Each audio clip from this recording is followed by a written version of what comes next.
Shalom, selamat pagi Bapak Ibu Saudara semua yang dikasihi oleh Tuhan Yesus Kristus. Kita saat pagi hari ini kita mau beribadah memperingati hari kenaikan Tuhan Yesus Kristus. Sebelum kita mulai ibadah kita pada pagi hari ini, saya undang semuanya kita bersatu dalam doa terlebih dahulu. Haleluya. Terima kasih Tuhan buat kasih setiamu pada kami di hari ini Bapa. Kami sangat bersyukur buat nafas kehidupan, buat kesehatan yang masih Tuhan berikan hingga saat ini. Tuhan Yesus, sebentar lagi kami ingin mempersiapkan hati dan pikiran kami untuk memulai ibadah kami. Biarlah Roh-Mu yang kudus itu ada di hati kami, supaya kami boleh mengikuti ibadah dengan penuh hikmat. Tuhan Yesus, berkati juga setiap kami, anak-anak Tuhan yang mengambil bagian di dalam ibadah ini, mulai dari pemimpin pujian, bahkan kepada Pak Gem yang akan memberitakan firman-Nya. Kau memberkati, berkati juga singer, berkati juga pemusik, bahkan semua kami yang ada di tempat ini, bahkan yang ada di rumah Bapak. Engkau memberkati setiap hati kami. Inilah doa kami, hanya di dalam nama Yesus kami berdoa dan selalu mengucap syukur. Haleluya. Amin. Amin. Siap untuk memuji muliakan nama Tuhan?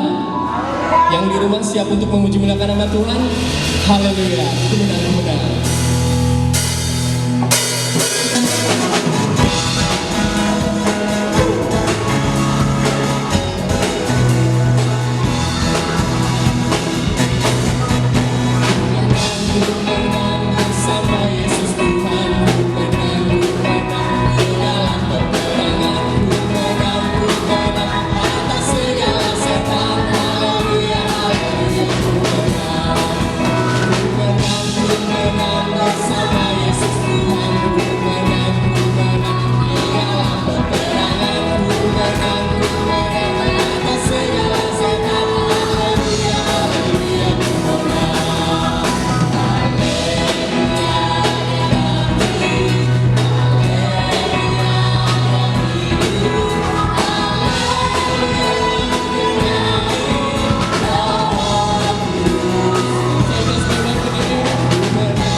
Percaya dan beriman Tuhan Yesus sudah berkuasa di bumi dan di surga. Haleluya.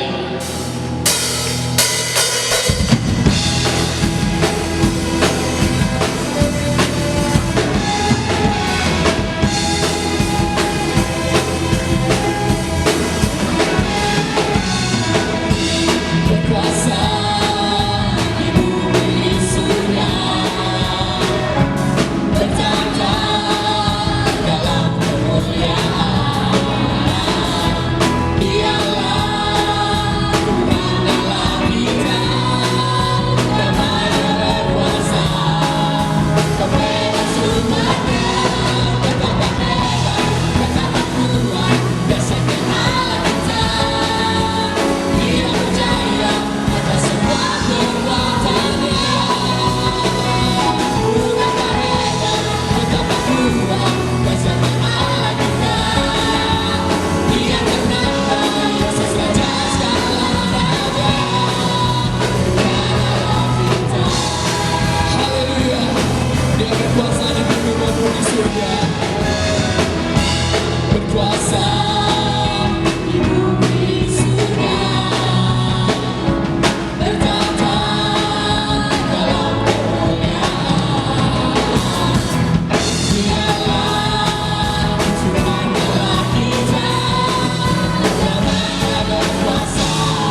kita. Kita kembali mengingat besar setia Tuhan dalam kehidupan kita. Dia menyiapkan tempat yang terbaik di surga. Haleluya.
Muliakan nama-Mu Tuhan.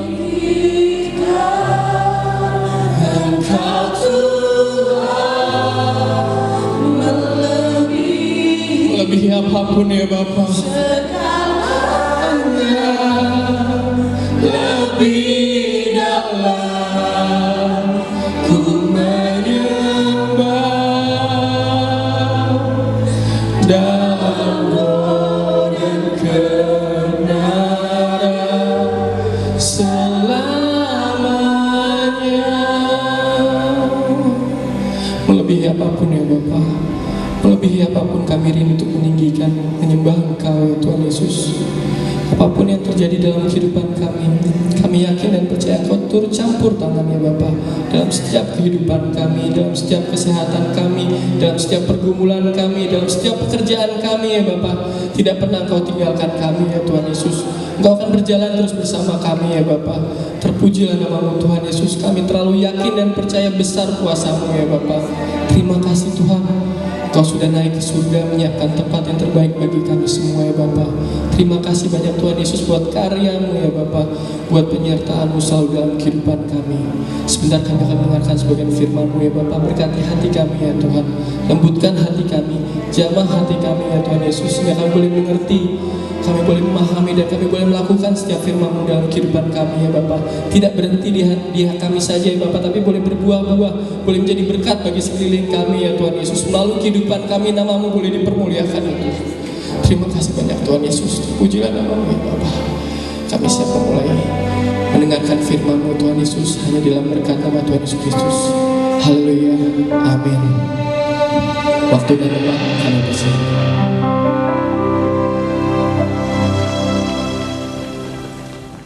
Haleluya, puji Tuhan. Shalom semuanya.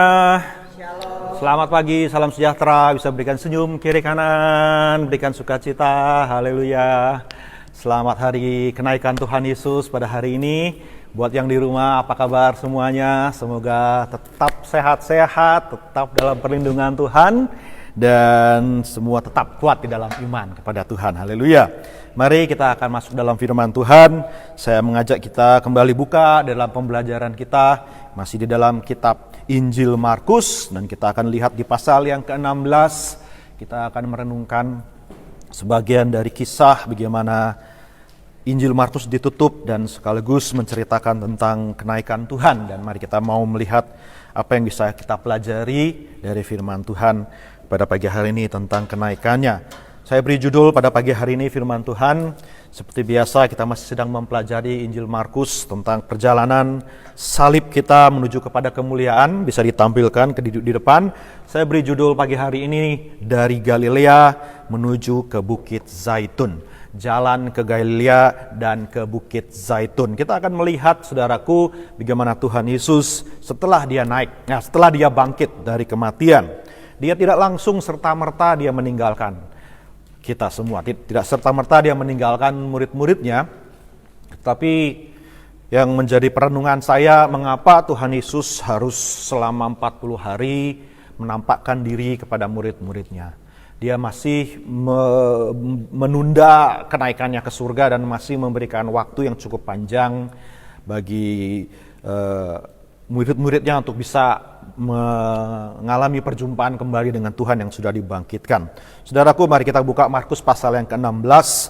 Dan yang menarik bagi saya, dan saya harap juga boleh menjadi rema bagi kita semua pagi hari ini, bagaimana Tuhan memerintahkan murid-muridnya untuk pergi ke Galilea. Mari kita buka Markus yang ke-16. Tentunya saudara semua sudah kita pelajari sama-sama pada hari Paskah tentang kematian Tuhan Yesus.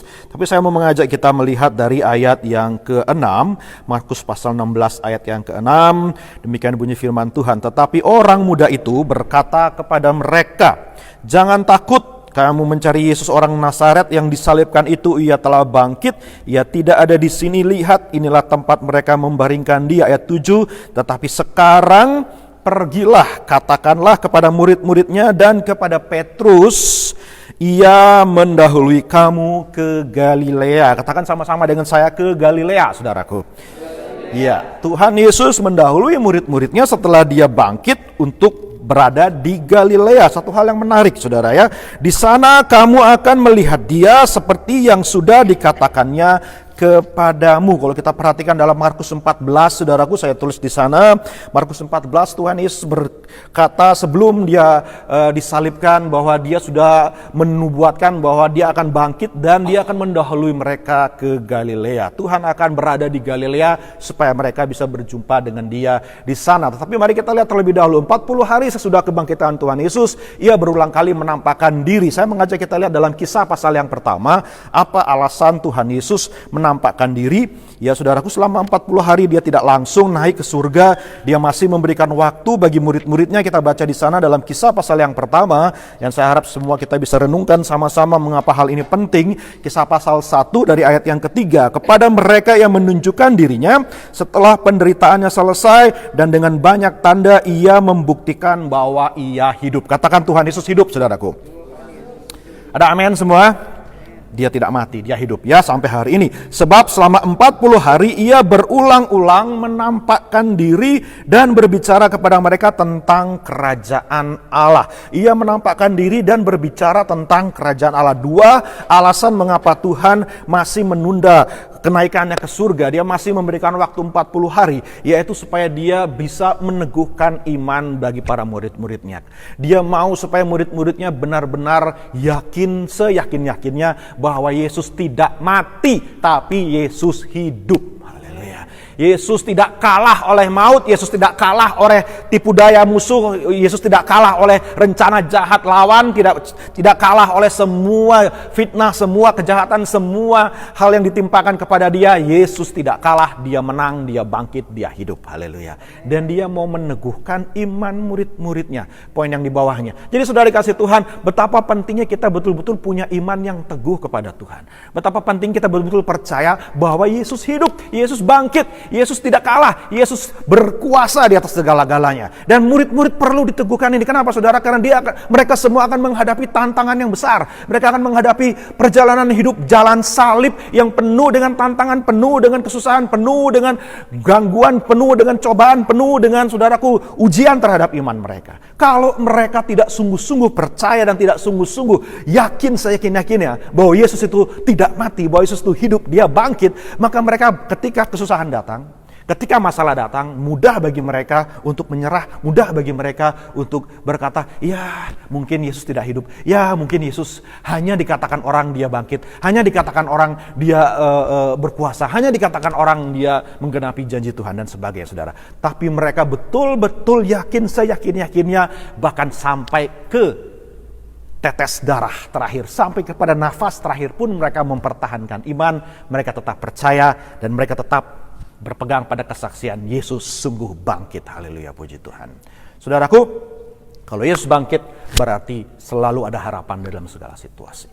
Kalau Yesus bangkit berarti tidak ada yang mustahil buat kita yang percaya kepada Dia. Dan yang kedua, kita lihat alasan mengapa Yesus harus menampakkan diri berulang kali kepada muridnya selama 40 hari. Dia tidak bersegera, dia tidak bercepat-cepat pengen balik ke surga, tapi dia masih kasih waktu 40 hari, saudaraku ya. Saya pikir-pikir kenapa nggak cukup 1-2 hari, 3 hari muncul, saudaraku ya, bercakap-cakap bersama dengan mereka. Kenapa mesti sampai 40 hari? Kenapa masih cukup waktu yang panjang, 1 bulan lebih? Yesus mau menampakkan diri sama mereka. Dan ini akan kita pelajari sama-sama. Yang kedua, karena Yesus mau mengajar kepada mereka tentang kerajaan Allah. Saudaraku, Yesus mau membuka pikiran mereka bahwa rencana Tuhan itu sudah direncanakan sejak semula dan bahwa apa yang harus ditegakkan adalah kerajaan Allah. Bahwa kerajaan Allah sudah tiba waktunya untuk datang dan berkuasa di muka bumi ini. Jadi Yesus mau membuka pikiran murid-muridnya. Yesus mau membuka hati orang-orang percaya untuk mengerti firman Tuhan. Bukan dengan pengertian mereka, bukan dengan pemahaman mereka, tetapi dengan pemahaman dari Tuhan sendiri bahwa Tuhan mau menegakkan kerajaannya. Saya mau cepat, next slide saudaraku. Jadi saudara dikasih Tuhan, selama 40 hari ini Tuhan Yesus pertama-tama menyuruh murid-muridnya pergi ke Galilea. Yesus menyuruh mereka kembali lagi ke Galilea.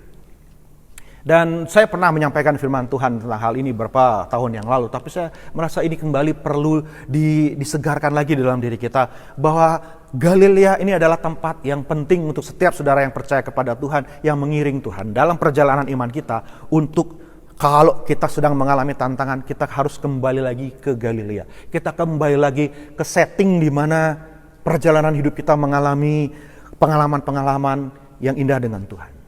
Yesus menyuruh murid-murid kembali lagi ke Galilea. Ketika mereka sedang mengalami masa yang suram, ketika mereka sedang mengalami situasi yang tanpa pengharapan, ketika mereka melihat Yesus mati, harapan mereka sirna, saudaraku, masa depan mereka sudah nggak menentu lagi, tidak ada keyakinan lagi, tidak ada kepastian lagi tentang hari depan, tentang seluruh hidup mereka, saudaraku.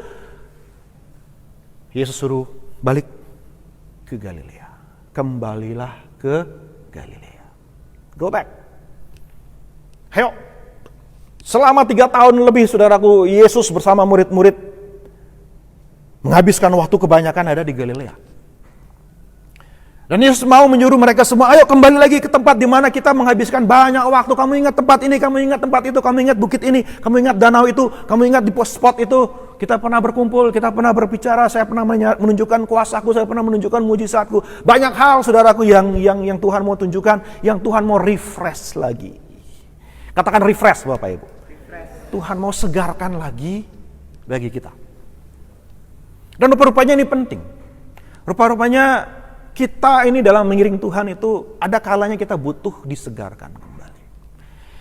Kita butuh pergi ke Galilea lagi. Kita butuh kembali lagi mengenang apa yang Tuhan sudah kerjakan dalam hidup kita. Khususnya ketika kita mengalami masa-masa yang sulit, masa-masa yang penuh dengan tantangan dan tampaknya tidak ada kepastian, tampaknya tidak ada pengharapan. Nah, Tuhan mau mereka kembali lagi ke Galilea. Next point. Dan di sana, saudara, di Galilea, kita lihat dalam Yohanes pasal yang ke-21. Kalau saudara mau baca, silakan baca, saudara.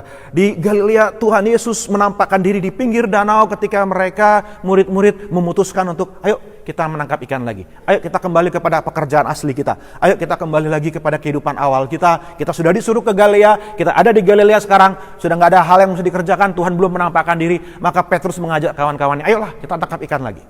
Dan apa yang terjadi sepanjang malam mereka menangkap ikan, saudara bisa baca di dalam Yohanes pasal 21 di situ. Mereka tidak menangkap apa-apa, dan ini satu kejadian yang terjadi 3 tahun sebelumnya di awal perjumpaan mereka dengan Tuhan. Mereka mengalami peristiwa yang sama dan Tuhan izinkan kembali mereka alami hal yang sama. Tapi hal yang berbeda, saudaraku, ketika mereka menebarkan jala dan ketika Yesus menampakkan diri sama mereka dari pinggir danau, dikatakan tabarkan jalanmu ke sebelah kanan. Mereka tebarkan jala dan apa yang terjadi, saudara, mereka menangkap banyak sekali ikan, persis seperti yang terjadi 3 tahun sebelumnya. Jadi mujizat dinyatakan kembali, disegarkan kembali, dan ada mujizat yang lebih lagi Tuhan berikan ketika murid-murid pulang ke Galilea.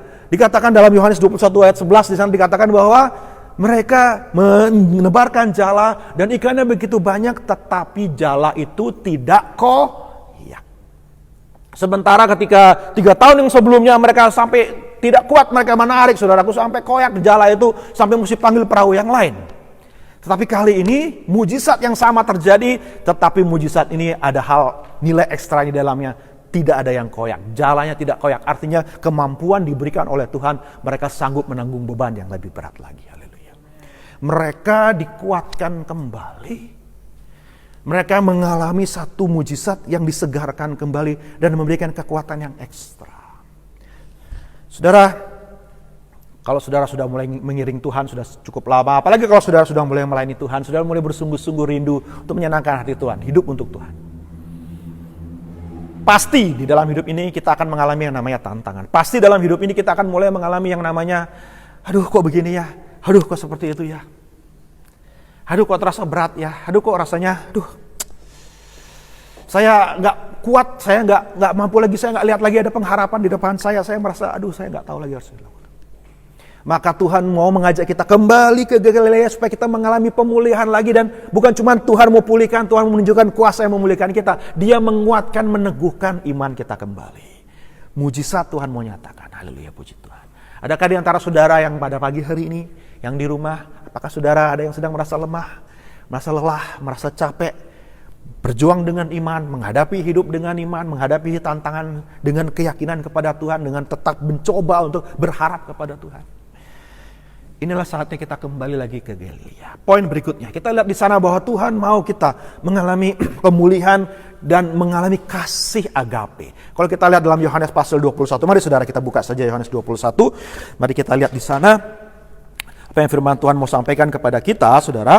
Yohanes 21 Di Galilea, saudaraku, kita melihat Yesus menampakkan diri kepada murid-muridnya di tepi danau, dan juga ayat yang ke-15 kita melihat di sana Yesus memulihkan Simon Petrus. Yesus mau mengembalikan visi, Yesus mau mengembalikan panggilan, Yesus mau mengembalikan semangat dari Simon Petrus yang sudah menyangkali dia, yang sudah gagal mempertahankan iman, yang sudah gagal iring Tuhan, yang sudah mengecewakan hati Tuhan, yang ternyata Simon Petrus membuktikan dirinya tidak sebaik yang dia pikir. Dia pikir dia mampu, dia pikir dia kuat, dia pikir dia akan bisa bersaksi bagi Tuhan. Bahkan maut sebagai ancaman pun dia tidak akan mundur, tapi ternyata dia mundur. Dan sudah dikasih Tuhan, ada pemulihan di Galilea. Petrus mengalami pemulihan, Petrus dipulihkan kembali kasihnya. Maka Yesus bertanya kepada Petrus ayat yang ke-15. Sesudah sarapan, Yesus berkata kepada Simon Petrus, "Simon, anak Yohanes, apakah engkau agape kepadaku lebih daripada mereka ini? Apakah engkau mengasihi aku dengan kasih ilahi, kasih yang tanpa syarat kepadaku? Kasih yang gak pakai embel-embel, kasih yang gak pakai harus begini, harus begitu dulu baru saya mau mengasihi. Kasih yang betul-betul rela serela-relanya, kasih yang tanpa pamrih, kasih yang gak menuntut ini dan itu, mengasihi hanya sebatas karena saya mengasihi, titik gitu. Ya. Yesus bertanya, apakah engkau mengasihi aku tanpa syarat? Apakah engkau mengasihi aku tanpa pamrih? Apakah engkau mengasihi aku tanpa ada embel-embel di belakangnya? Apakah engkau sungguh-sungguh mengasihi aku, Petrus? Tuhan Yesus mau memulihkan kasih agape di dalam hati kita. Karena saudara kasih Tuhan, kita gak akan bisa ngiring Tuhan. Kita gak akan bisa jadi pengikut Tuhan yang setia kalau kita tidak dimotivasi, kalau kita tidak sungguh-sungguh didorong oleh kasih yang disebut sebagai kasih agape ini. Kita gak akan mampu setia sama Tuhan. Di zaman-zaman sekarang penuh dengan tantangan, kita akan dibawa kepada pilihan-pilihan, opsi-opsi. Mau setia sama Tuhan walaupun kita akan mengalami salib, walaupun kita akan mengalami tantangan, walaupun kita akan mengalami kesusahan, atau kita akan memilih jalan yang gampang, jalan yang pintas, jalan yang penuh dengan janji-janji dari dunia dan musuh kita. Yang mana kita mau pilih? Tapi kalau kita memiliki kasih agape, kita dikembalikan lagi kasih kita yang rela itu, saudara. Ya. Maka kita akan kuat lagi mengiring Tuhan. Kita pasti mampu mengasihi bahkan sampai nyawa kita pun sebagai taruhannya. Seperti yang Petrus alami. Jadi saudara kasih Tuhan, betapa pentingnya kasih itu tetap ada di dalam hati kita. Yang setuju katakan amin, saudara. Ya. Betapa pentingnya kembali hati kita itu hanya dimotivasi oleh kasih agape. Kasih yang tanpa syarat, kasih yang tanpa embel-embel. Dan juga di sana Yesus memberikan amanat penggembalaan, saya katakan, saudara. Ya, karena ketika Petrus menjawab, "Ya Yesus, ya Guru, ya Tuhan, engkau tahu aku filio kepadamu, aku mengasihi engkau dengan kasih persaudaraan." Yesus meminta agape, Petrus cuma mengakui dengan kekuatannya, dia cuma bisa mengasihi filio, maka Petrus hanya mengaku seperti itu, dan mungkin Yesus hanya tersenyum dan dia memberikan perintah atau amanat, yaitu gembalakanlah domba-domba. Saudara dikasih Tuhan, di dalam pelayanan kita perlu digembalakan. Amin. Kita semua perlu adanya penggembalaan.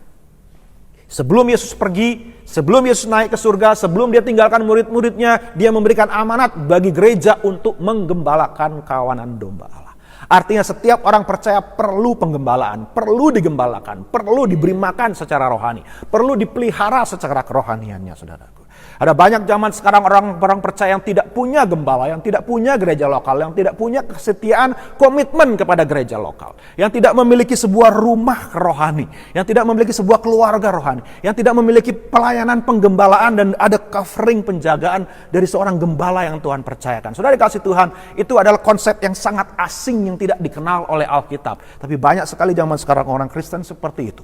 Firman Tuhan kembali tunjukkan kepada kita, gereja perlu penggembalaan. Haleluya. Gereja perlu menjalani iman yang bersama-sama dalam kawanan, dalam komunitas, dan di dalam pengawasan kerohanian dari seorang gembala. Haleluya. Saya mau cepat, saudaraku. Di Galilea juga ada amanat agung. Kalau kita lihat Matius 28, saudara baca di sana ayat yang terkenal. Tapi mungkin ada satu poin yang menarik di sana dikatakan, saudaraku ya. Matius 28, saya akan ajak kita lihat ayat yang ke-16 di situ. Dan ke-11 murid itu berangkat ke mana, saudara? Kemana?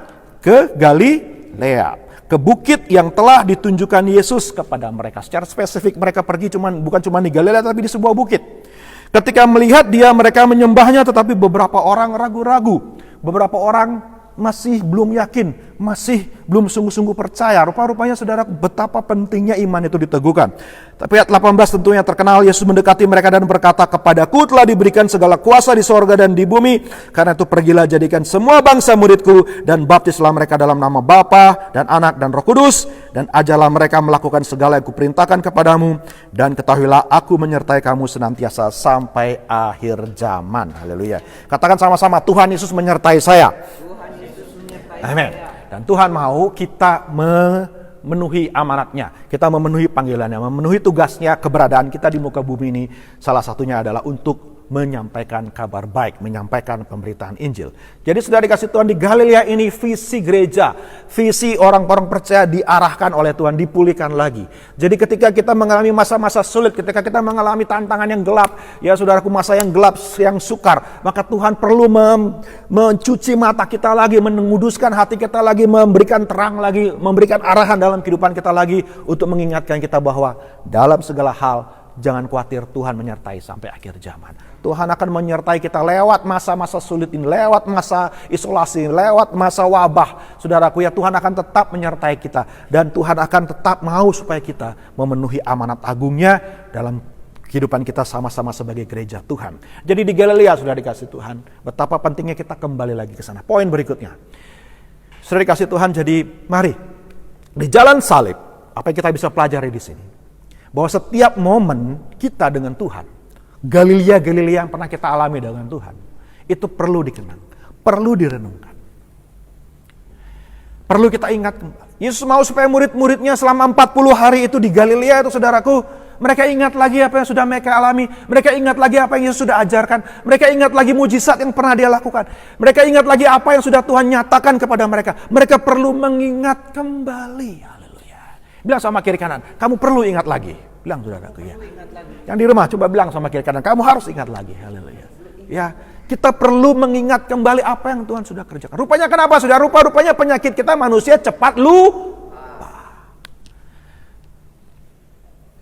Minggu lalu firman Tuhan saudara, baru berapa jam sebelumnya mereka melihat Yesus mengadakan mujizat, memberikan makan 5.000 orang. Ketika mereka hadapi badai, mereka sudah ketakutan lagi. Belum lewat hari, masih lewat, baru berapa jam. Mereka masih belum mengerti juga bahwa di dalam Yesus segala sesuatu mungkin, tidak ada yang mustahil. Tapi itulah manusia. Gak usah tunggu satu hari, gak usah tunggu saudara hari Minggu baru ibadah, nanti baru saudara ingat lagi kebaikan Tuhan. Nanti dari ibadah ini saudara mungkin sudah hadapi jalan hidup lagi, saudara kembali lagi ke aktivitas, lewat beberapa jam kita sudah lupa lagi bahwa Tuhan menyertai kita. Itulah penyakit kita. Maka dari itu saudara dikasih Tuhan, kita perlu selalu ingatkan diri kita, Tuhan tidak berubah. Dia berkuasa dulu, dia berkuasa sekarang, dia berkuasa selama-lamanya. Setuju katakan amin semuanya. Jadi selalu ingat kebaikan Tuhan. Gak pernah berubah. Gak perlu kita takut hari ini, besok sama saja sudah dikasih Tuhan. Tuhan tetap sama kuasanya. Jadi mari kita perlu ada waktu sendiri untuk kita renungkan bagaimana Tuhan sudah pimpin kita sampai hari ini. Kita harus ingat-ingat lagi apa yang sudah pernah kita alami dengan Tuhan. Kenapa? Karena Tuhan gak pernah berubah. Dulu dia menolong kita, sekarang pun dia menolong kita. Haleluya. Dulu Tuhan jaga kita, dulu Tuhan lindungi kita, sekarang pun juga Tuhan tetap jaga dan lindungi kita. Jadi mau lewati masa seperti apapun, saudaraku ya, mau lewati wabah apapun, situasi seperti apapun, tetaplah percaya Tuhan tetap jagai kita. Tuhan tetap lindungi kita. Next point. Dan saudara dikasih Tuhan di dalam jalan salib, ingatlah kembali untuk selalu lagi refresh lagi diri kita ke Galilea. Saya tidak berkata Galilea tentu ya secara letak geografis dari kita pergi ke Galilea. Tetapi pengalaman-pengalaman kita dengan Tuhan itu perlu direnungkan. Ambil waktu untuk retreat, ambil waktu untuk berhenti dari segala kesibukan, ambil waktu yang agak panjang untuk pemulihan. Saudara mungkin sekarang hari-hari ini Tuhan izinkan kita terisolasi, Tuhan izinkan kita gak banyak aktivitas. Mungkin kesempatan bagi Tuhan untuk memulihkan kembali kita punya visi. Kesempatan bagi Tuhan untuk meneguhkan kembali iman kita. Kesempatan untuk kita mengalami Galilea kita lagi. Bagaimana Tuhan sudah jaga dan lindungi kita. Haleluya. Untuk apa? Karena Tuhan mau, sekali lagi saudaraku, mempersiapkan kita menghadapi yang ada di hadapan kita. Saya tidak mau memberikan kepada saudara janji-janji palsu. Firman Tuhan sendiri bilang, hari-hari yang ke depan adalah hari-hari yang sukar. Ada haleluya semua, saudara, tetap haleluya. Bukan hari yang lebih mudah, tidak. Tuhan Alkitab sendiri bilang bahwa hari-hari yang kemudian akan sukar. Maka dari itu sekarang kita perlu persiapkan diri, kita perlu betul-betul siap hadapi semuanya. Maka dari itu kita perlu betul-betul tahu kapan kita harus retreat dan kita harus pemulihan semangat, pemulihan pengharapan, pemulihan visi, pemulihan panggilan lagi, pemulihan arah hidup lagi. Kita perlu terus pelihara itu, kembali ke Galilea lagi. Dan ambil waktu yang cukup panjang, take time. Terlalu mudah sekarang, zaman sekarang orang cuma mau cepat saja. Ya saya pengen pemulihan, ayo coba 1 hari 2 hari beres pemulihan, hadapi lagi. Enggak saudaraku ya, Yesus sendiri perlu berulang kali menampakkan diri kepada murid-muridnya.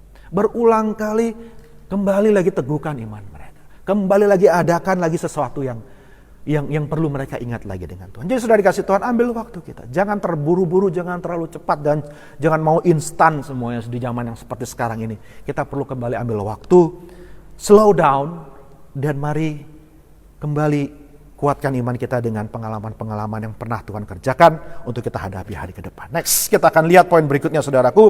Setelah di Galilea, barulah Tuhan mengajak mereka ke Bukit Zaitun. Di mana firman Tuhan menunjukkan di sanalah Yesus terangkat ke surga. Mari kita lihat Markus pasal yang ke-16. Saya akan baca ayat yang ke-14, mari kita perhatikan di situ. Akhirnya ia menampakkan diri kepada ke-11 orang itu ketika mereka sedang makan. Katakan sedang makan, saudaraku. Menarik ya. Ini satu poin yang menarik, saudara, kalau saya perhatikan. Kenapa Tuhan itu suka menampakkan diri ketika kita sedang makan? Menarik sekali.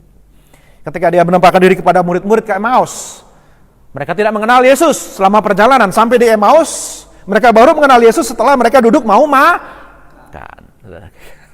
Mau makan, baru terbuka mata mereka. Yesus menampakkan diri sama mereka, selama ini mereka tidak sadar. Tapi begitu dia mengucap syukur, mengangkat berkat, mendoakan berkatnya, baru mereka ingat, oh ini Yesus. Dan kembali di sini katakan, Yesus menampakkan diri ketika mereka sedang makan. Ya saudara, makanya kenapa penting itu makan sama-sama. Yang setuju katakan haleluya. Penting makan bareng-bareng itu. Gereja kita ada dalam komsel, kita selalu dorong, ayo kita harus menikmati berkat sama-sama, menikmati seberapa yang ada yang bisa kita nikmati, makan sama-sama, karena itu penting saudaraku ya. Makan bersama itu adalah satu hal yang indah di hadapan Tuhan. Karena kita bukan cuma makan demi makan, tetapi kita perjamuan kasih, kita mengenang kebaikan Tuhan. Terus kita baca, dan ia mencela ketidakpercayaan dan kedegilan hati mereka. Minggu lalu kita lihat, hari Minggu kita lihat Tuhan begitu kecewa karena mereka punya hati yang degil, hati yang keras. Bayangkan saudara, sudah 3,5 tahun iring Tuhan, kurang lebih. Sudah berapa banyak mujizat, setiap hari bersama dengan Yesus mereka lihat mujizat, amin. Lebih dari 1 mujizat, sepanjang hari Yesus bikin mujizat saudara. Gak kurang kesaksian yang mereka alami, gak kurang bukti yang sudah mereka lihat dengan mata kepala mereka sendiri. Gak kurang dahsyat keajaiban yang Yesus kerjakan. Orang mati bangkit, buta melihat, tuli mendengar, lumpuh berjalan, kusta sembuh. Semua dilakukan oleh Tuhan.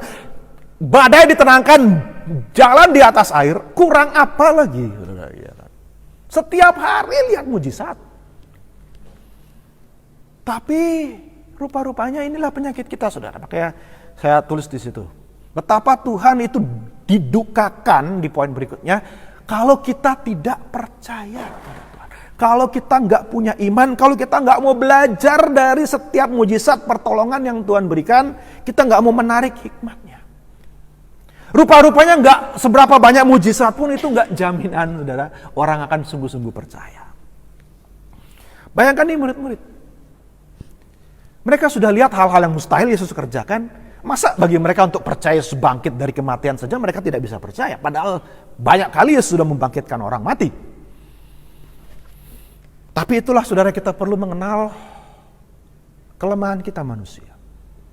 Kita sangat mudah bimbang dan ragu sama Tuhan. Mudah sekali kita nggak mau percaya lagi. Padahal kita sudah lihat mujizat. Padahal mungkin baru berapa jam sebelumnya kita lihat mujizat. Tapi yang namanya hati yang degil, hati yang keras, itu mudah sekali saudaraku kembali bimbang. Haleluya. Makanya tidak salah kalau Tuhan berulang kali, saudaraku, harus berkata sama kita, jangan kecil hati, jangan kecil iman, di mana imanmu. Saudara punya iman semua, amin? Ketika Tuhan bertanya kepada murid-murid, di mana imanmu? Bukannya mereka imannya hilang, saudaraku. Bukan. Mereka punya iman. Cuman iman mereka tenggelam oleh ketakutan.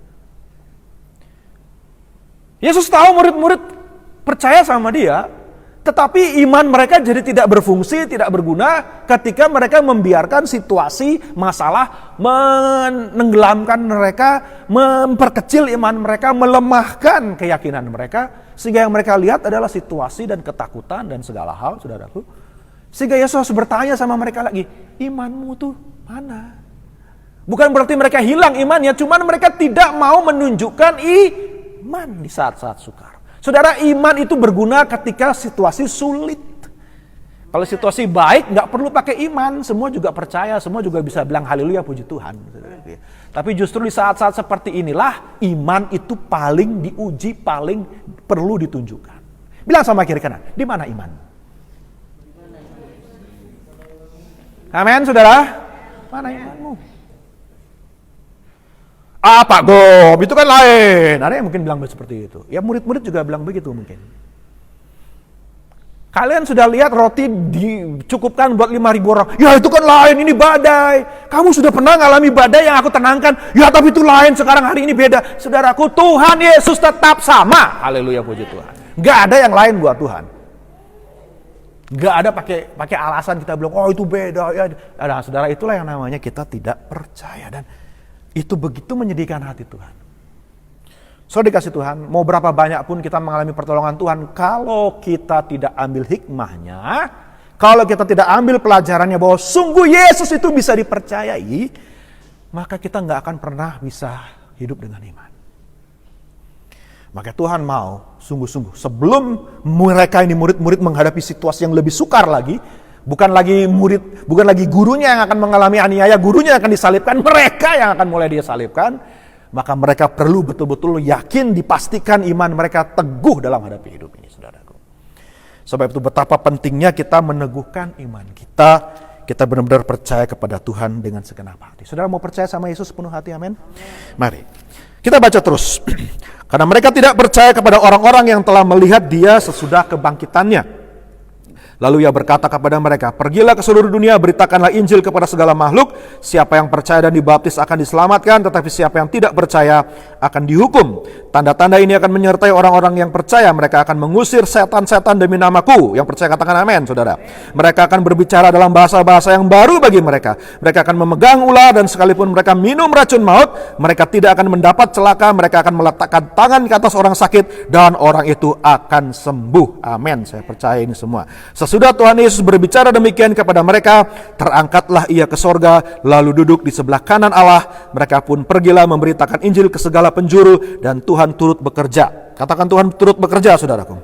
Dan meneguhkan firman itu dengan tanda-tanda yang menyertainya. Penyertaan Tuhan, ya dan amin. Penyertaan Tuhanlah yang memampukan umat percaya, murid-murid gereja Tuhan melakukan hal-hal yang ajaib. Kita gak perlu khawatir, selama Tuhan menyertai kita, tanda-tanda akan menyertai kita. Tapi mari, next point. Ini yang perlu kita renungkan sama-sama. Bahwa Roh Kuduslah yang akan memampukan kita untuk menjadi orang-orang yang berani. Saudara dikasih Tuhan, zaman sekarang, saat-saat ini adalah saat yang membedakan apa kita mau pakai Roh Kudus atau kita mau pakai ketakutan. Kita mau jadi orang-orang yang berani atau kita mau jadi para penakut. Perhatikan baik-baik, firman Tuhan bilang penakut tidak masuk kerajaan sorga. Orang yang takut, orang yang sedikit-sedikit takut tidak masuk kerajaan sorga, kata firman Tuhan. Maka dari itu kita gak boleh jadi orang penakut, harus jadi pemberani. Saya nggak bilang kita cari gara-gara sengaja mau cari masalah, saudara, untuk membuktikan kita tuh pemberani. Bukan. Beda, itu namanya orang nekat, saudara, kegiatan. Yesus mau kita jadi orang yang berani. Kita tidak membiarkan diri kita dikuasai, dikontrol oleh ketakutan. Kita tidak membiarkan diri kita sedikit-sedikit, ini takut sedikit-sedikit, itu takut sedikit-sedikit, mau takut, saudara. Kasih Tuhan, bukannya kita tidak waspada, tentunya kita waspada. Tapi beda orang yang waspada dengan orang yang ketakutan. berjaga-jaga dengan dikuasai oleh ketakutan, kepanikan, itu beda sekali, saudara. Beda sekali. Karena Tuhan mau kita memiliki keberanian dalam menghadapi hidup ini.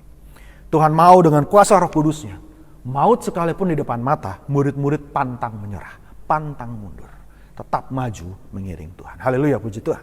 Jadi saudara dikasih Tuhan, mari kita pergi bersama dengan Tuhan dari Galilea ke Bukit Zaitun. Next point.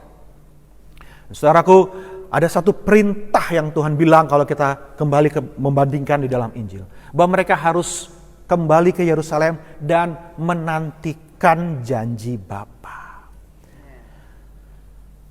Apa yang Tuhan mau murid-murid lakukan setelah dia terangkat ke surga? Kalau kita bandingkan dengan Kisah Rasul, saudara, kita bandingkan dengan Lukas, maka Tuhan suruh mereka tunggu, nantikan. Sudah 40 hari dipulihkan imannya, masih perlu 10 hari lagi menantikan, menunggu. Nah, saya yakin ini bukan sekedar kebetulan, tapi Tuhan mau mengajar kembali kepada murid-muridnya. Kenapa Tuhan mesti tinggalkan mereka? Kenapa Tuhan mesti terangkat ke surga? Kenapa Tuhan harus biarkan mereka hadapi dunia ini tanpa kehadirannya secara fisik? Saya yakin karena Tuhan mau mengajar mereka satu hal yang ada kaitannya erat dengan hal menanti-nantikan Tuhan itu, saudara. Ya. Sekarang kita lagi banyak waktu menunggu, saudara. Ya. Menunggu kapan COVID selesai, menunggu kapan bisa ada pekerjaan lagi, menunggu kapan normal lagi, the new normal, saudara. Ya, normal yang baru. Kapan semuanya dipulihkan lagi? Kita harus menunggu dengan sabar.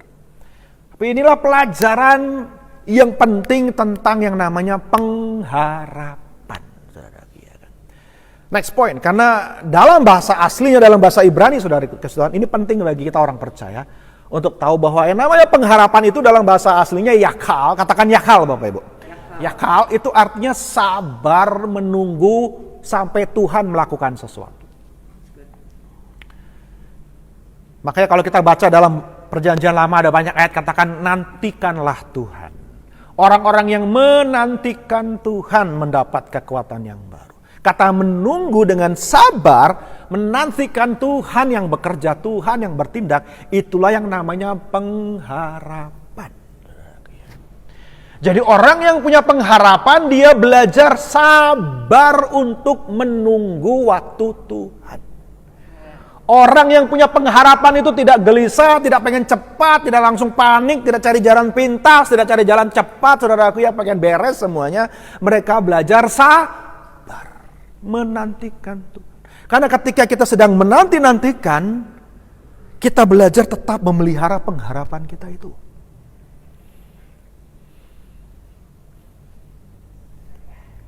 Dan dalam bahasa Yunani, dalam perjanjian baru, kata yang populer, elpis, artinya punya perbedaan yang sedikit, artinya ekspektasi mengharapkan sesuatu yang baik dari Tuhan.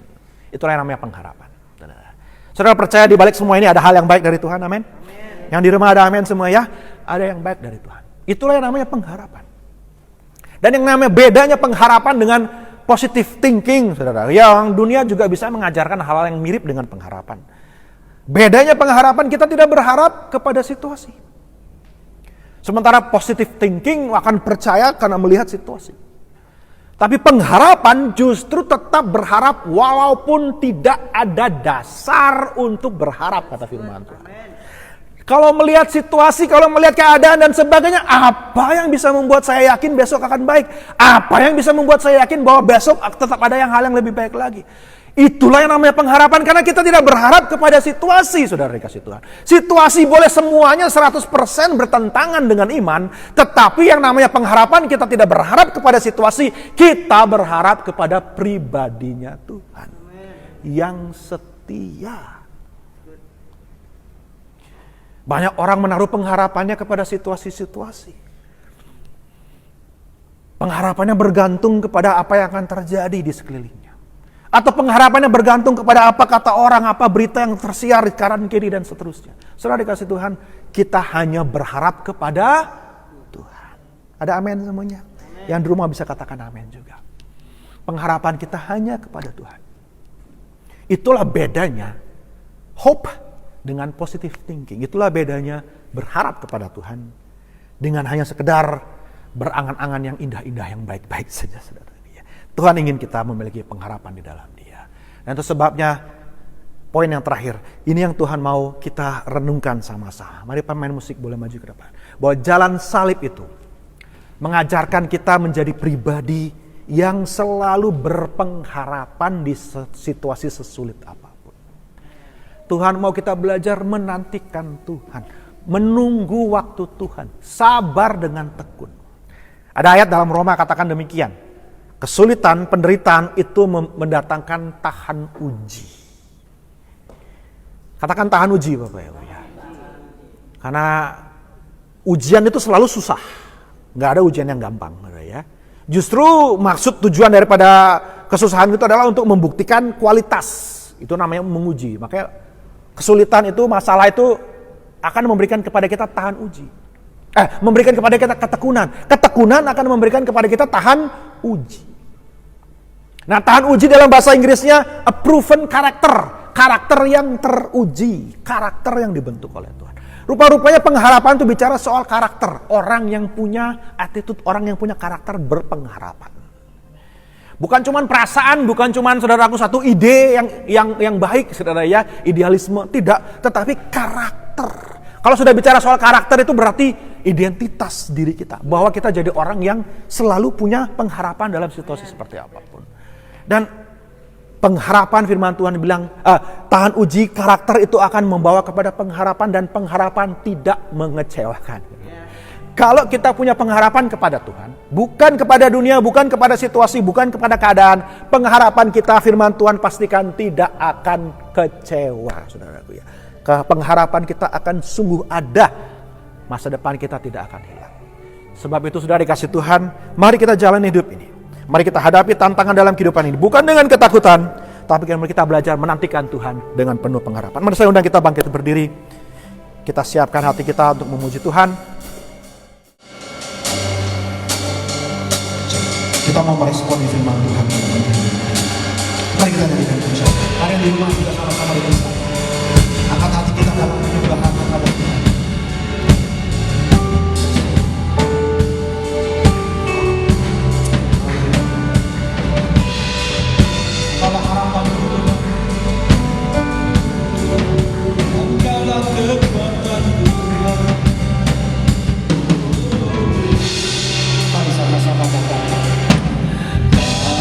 Kasih-Mu, karya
Di hari-hari saat kami sedang Kau ajak untuk menanti-nantikan Engkau, ya Tuhan, kami punya banyak waktu untuk merenungkan kasih.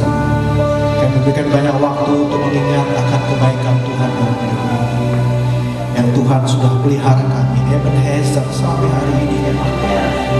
Tuhan juga akan memelihara kami sampai kesudahan zaman. Penyertaan-Mu, perlindungan-Mu Tuhan, kami percaya sempurna atas kami. Sebagaimana Engkau sudah memelihara gereja-Mu selama ribuan tahun Tuhan, sampai hari ini, lewati berbagai macam badai, aniaya, dan kesulitan, dan gereja-Mu tetap ada, bahkan kuat dan menjadi berkat. Kami percaya Kau juga tetap memelihara kami, gereja, sehingga kami tidak perlu khawatir dan takut dalam menghadapi hidup ini. Kalau ada di antara umat-Mu yang sedang mengalami masa-masa sukar saat ini, yang sedang mengalami situasi yang tanpa pengharapan, kami yakin bahwa pengharapan kami hanya ada di dalam Engkau. Walaupun kami tidak punya dasar untuk berharap, tapi kami punya iman yang menjadi dasar dari apa yang kami harapkan, bukti dari segala sesuatu yang tidak kami lihat. Karena kami tahu Tuhan bahwa kesetiaan-Mu yang akan menunjukkan jalan pertolongan kepada kami. Kami percaya Kau setia atas perbuatan tangan-Mu atas seluruh gereja-Mu yang sedang beribadah hari ini. Menyertakan atas setiap keluarga rumah tangga yang ada, setiap kebutuhan-kebutuhan kami, setiap yang melindungi, menjaga pemerintah dan bangsa negara kami, setiap yang memelihara negeri ini, ya Tuhan. Dan tetap Tuhan membuat kami semua ada dalam keadaan yang baik. Terima kasih Tuhan. Dan memohonkan berkat-Mu atas negeri ini, ya Tuhan.